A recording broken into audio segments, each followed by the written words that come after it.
This is, I suppose, most frequently said in circles interested in psychotherapy, because the feeling of meaninglessness is often equated with the existence of neurosis. And so many activities into which one is encouraged to enter, philosophies one is encouraged to believe, and religions one is encouraged to join, are commended on the basis of the fact that they give life a meaning. And I think it's very fascinating to think out what this idea itself means, or what it is intended when it's said that life has to have a purpose. I remember so well as a child listening to sermons in church in which the preacher would constantly refer to God's purpose for you and for me, and I could never make out what it was, because when questioned about this, the Reverend gentleman seemed to be evasive. What is the purpose of God for the world? We used to sing a hymn too, God is working his purpose out as year succeeds to year. And the nearest clue one got to it was in the sort of refrain of the hymn. Nearer and nearer draws the time that shall surely be, when the earth shall be filled with the glory of God as the waters cover the sea. And of course that raises the question, what is the glory of God? Well now, it's pretty obvious, I think, that when we talk about life having or not having a meaning, we're not using quite the ordinary sense of the word meaning as the attribute of a sign. We're not saying, are we, that we expect this natural universe to behave as if it were a collection of words, signifying something other than themselves. It isn't a point of view which would reduce our lives in the world merely to the status of signs.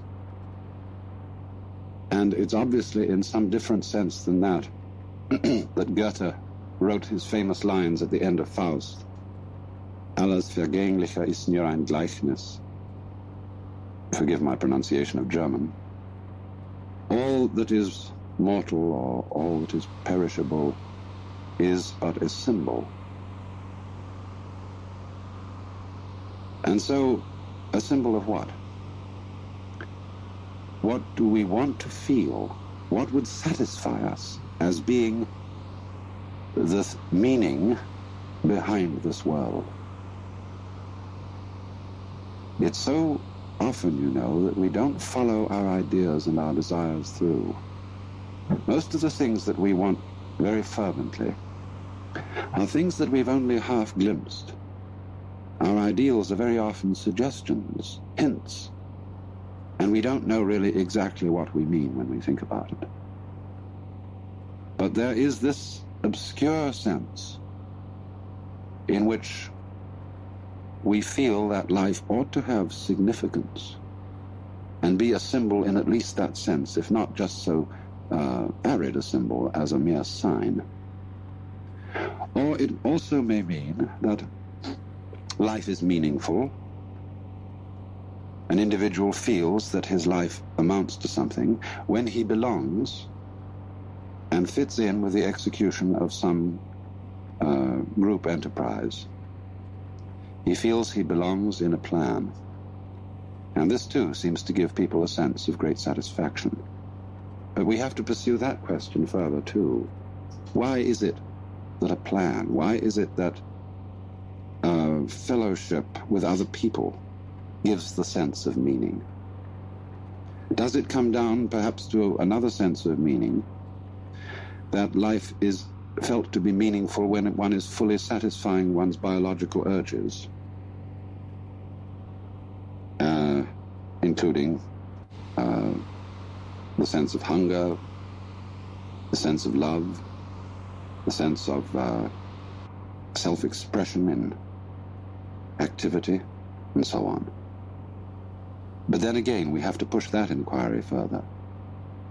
What do our biological urges really point towards? Are they just, however, things always projected towards a future. Is biology and its process is nothing but going on towards going on towards going on. Or there's a fourth and more theological sense of the meaning of life. In all theistic religions, at any rate, the meaning of life is God himself. In other words, all this world means a person. It means a heart. It means an intelligence. And the relationship of love between God and man is the meaning of the world. The sight of God is the glory of God, and so on. But again here, there's something to be further pursued. What is it that we want in love with a person, and even a person in the sense of the Lord God? What is the content of it? What is it that we are really yearning after?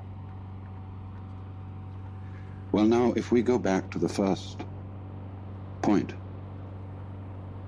taking Goethe's words that all that is transitory is but a symbol, and that we want to feel that all things have significance, it does seem to me that there's a sense in which we often use the word significance, where the word seems to be chosen quite naturally, and yet at the same time it's not quite the right word. We say, for example, often of music, that we feel it to be significant, when just at the same time we don't mean that it expresses some particular kind of concretely realizable emotion, and certainly it's not imitating the noises of nature. Program music, you know, would simply imitate something else, and it deliberately sets out to express sadness or joy or whatever, is not the kind of thing I mean. So often when one listens to the beautiful arabesque character of the Baroque composers, Bach or Vivaldi, it is felt to be significant, not because it means something other than itself, but because it is so satisfying as it is. And we use then this word significance so often in those moments when our impetuous seeking for fulfillment cools down, and we give ourselves a little space to watch things as if they were worth watching, ordinary things. And in those moments when our inner turmoil has really quietened, we find significance in things that we wouldn't expect to find significant at all. I mean, this is, after all, the art of those photographers who have such genius in turning the camera towards such things as peeling paint on an old door, or mud and sand and stones on a dirt road, and showing us there that if we look at it in a certain way, those things are significant. But we can't say significant of what so much as significant of themselves. Or perhaps significance then is the quality of a state of mind in which we notice that we're overlooking the significance of the world by our constant quest for it later. All this language is, of course, quite naturally vague and imprecise, because I think the wrong word is used. And yet not entirely the wrong word, because, as I said, it comes so naturally to us. It was Clive Bell, the great aesthetician, who wanted to say that all the characteristic of art, especially the characteristic of aesthetic success in painting, was the creation of significant form. Again, a very vague, imprecise expression. But it certainly is an attribute, not only of those moments in which we are tranquil inside, but also of moments of deep spiritual experience, of what would be called moksha, or release in Hinduism, or satori in Zen. That in those moments, the significance of the world seems to be the world, seems to be what is going on now. And And we don't look any further. The scheme of things seems to justify itself at every moment of its unfoldment. I pointed out that this was particularly a characteristic of music. It's also a characteristic of dancing. And in the sensation of belonging with one's fellow men, in the carrying out of some significant pattern of life, which I mentioned as a second sense of the world being meaningful. Again, the character of this feeling is, again, something that is fulfilled in itself. To dance is not to be going anywhere. When we dance in the ballroom, we don't have a destination, we're just going around the room. And it's in doing this, it's in executing the pattern, in singing the music with other people, that even though this doesn't point to anything outside itself, we again get the sense of meaning. And this is also obviously the case so often in the satisfaction of the biological urges. Does one live to eat or eat to live? I'm not at all sure about this. I'm sure I very often live to eat, because sitting around a table with people, I don't like eating alone, and enjoying food is absolutely delightful. And we're not thinking when we do this, at least certainly I'm not, that we have to eat because it's good for us. And we've got to throw something down the hatch, as Henry Miller said, and swallow a dozen vitamins, just because our system needs nourishment. I remember quite recently there was an article in the Consumer Reports about bread, and there had been some correspondence and protests saying that the bread one bought, white bread one buys in the stores, is perfectly inedible and lacking in nutrition, and that it was much better to eat peasant-type breads, rough pumpernickel and things of that kind. And the experts replied that our white bread is perfectly full of good nutrients, and there's nothing really the matter with it at all. Well, I felt like saying, it isn't a matter, perhaps, of the bread being deficient in the essential vitamins. Bread isn't medicine, it's food, and one's complaint against it is that it's bad cookery. It tastes of nothing. And we do tend, don't we, to look upon food so often for what it will do for us rather than the delight of eating it. But if the satisfaction of biological urges is to mean anything, surely the point of these urges is not the fatuous one of mere survival. We might say the point of the individual is simply that he contributes to the welfare of the race. And the point of the race is that it reproduces itself, to reproduce itself, to reproduce itself, and keep going. And that isn't really a point at all. That's just fatuous. Surely the race keeps going because going is great, because it's fun. And if it isn't, and never will be, then there's no point, obviously, in going. I mean, looking at it from the most hedonistic standpoint. But then when we come to the question, what is fun? What is the joy of it?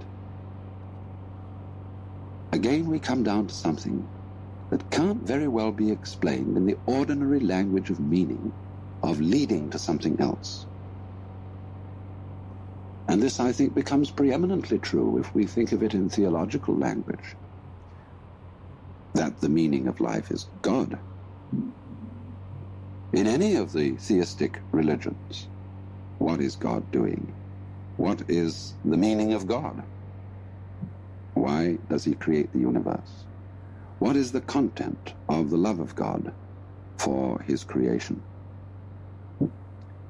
Well, there's the frank answer of the Hindus that the Godhead manifests the world because of lila, which is the Sanskrit word for play. And this is likewise said in the Hebrew scriptures, or the Christian Old Testament, in the book of Proverbs, where There is a marvelous speech by the divine wisdom, Sophia, which, in describing the function of the divine wisdom in the creation of the world, in other words, is a manifestation of the wisdom of God. Wisdom uses the phrase that in producing men and animals and all the creatures of the earth, wisdom is playing, and it was the delight of wisdom to play before the presence of God. And when it is likewise said in the scriptures that the Lord God created the world for his pleasure, this again means, in a sense, for play. And certainly this seems to be what the angels in heaven are doing according to the traditional symbolic descriptions of heaven. They are ringed around the presence of the Almighty, calling out, Alleluia, Alleluia, Alleluia, through all eternity.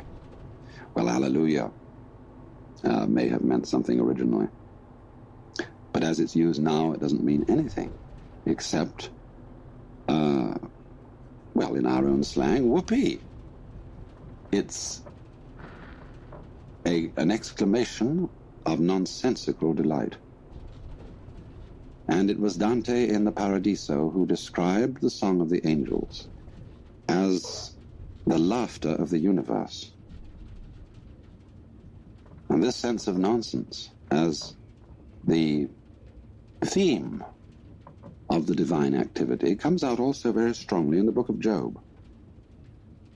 I always think that the book of Job is the most profound book in the whole Bible, Old Testament and New Testament.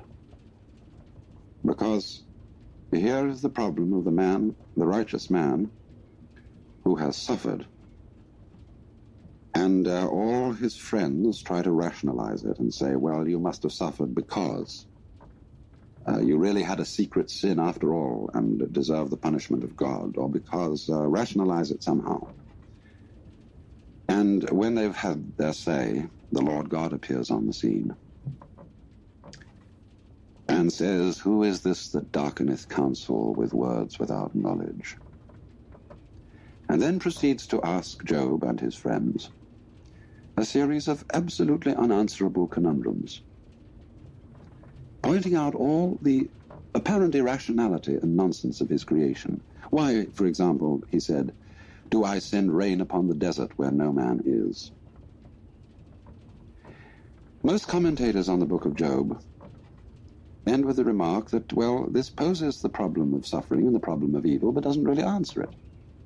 And yet in the end himself, Job seems to be satisfied. He somehow surrenders to the apparent unreasonableness of the Lord God. And this is not, I think, because Job is beaten down and that he's unduly impressed with the royal, monarchical, and paternalistic authority of the deity and doesn't dare to answer back. He realizes that somehow these very questions are the answer. I think of all the commentators on the book of Job, the person who came closest to this point was old G.K. Chesterton. He once made the glorious remark that it is one thing to look with amazement at a gorgon or a griffin, a creature who doesn't exist, but quite another thing to look at a hippopotamus, a creature who does exist and looks as if he doesn't. In other words, that all this strange world, with its weird forms, like hippopotami, and when you look at them from a certain point of view, stones and trees and water and clouds and stars, when you look at them from a certain point of view and don't take them for granted, they're as weird as any hippopotamus, or any imagination of fabulous beasts of gorgons and griffins and things like that. They are just plain improbable. And it is in this sense, I think, that they are the Alleluia, as it were, the nonsense song. Why do we love nonsense? Why do we love Lewis Carroll? with his "'Twas brillig and the slithy toves did gyre and gimble in the wabe, all mimsy were the borogroves and the mumraths outgrabe." Why is it that all those old English songs are full of "Fal-de-riddle Ido" and "Hey nonny nonny" and all those babbling choruses? Why is it that when we get hep with jazz, we just go booty booty boopty boo and so on and enjoy ourselves swinging it? It is this participation in the essential, glorious nonsense that is at the heart of the world, that isn't going anywhere, that is a dance. But it seems that only in moments of unusual insight and illumination that we get the point of this, and find that thus the true meaning of life is no meaning, that its purpose is no purpose, and that its sense is nonsense. But still, we want to use about it the word significant. Significant nonsense? Yes, nonsense that is not just chaos, that is not just blathering balderdash, but that has in it rhythm, fascinating complexity, a kind of artistry. It is in this kind of meaninglessness that we get the profoundest meaning.